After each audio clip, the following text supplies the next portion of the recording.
तू एमिति बरसा मु एमिति चातक तो साथी रे मिशिछि मो भाग्य मो जातक।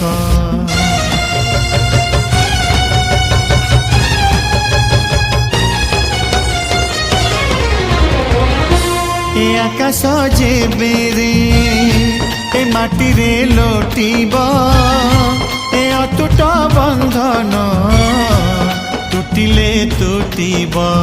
तू कहिलु थारे मु कहिली था मो मन रे तो ना तो मन रे मोना। तू पक्षी मु पवन तू आखि मु सपना से सपन तते काढ़ी पारिबिनी मु छाती।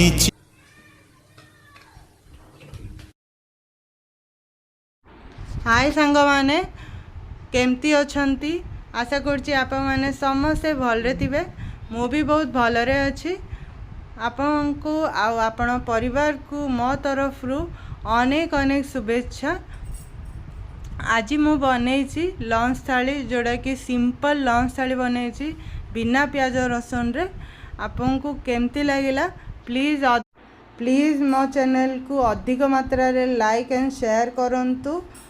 और हाँ मो चैनल सुहाश्री लाइफ को सब्सक्राइब करियारो जम्मारू भूलिबेनी। रहउछि जय जगन्नाथ।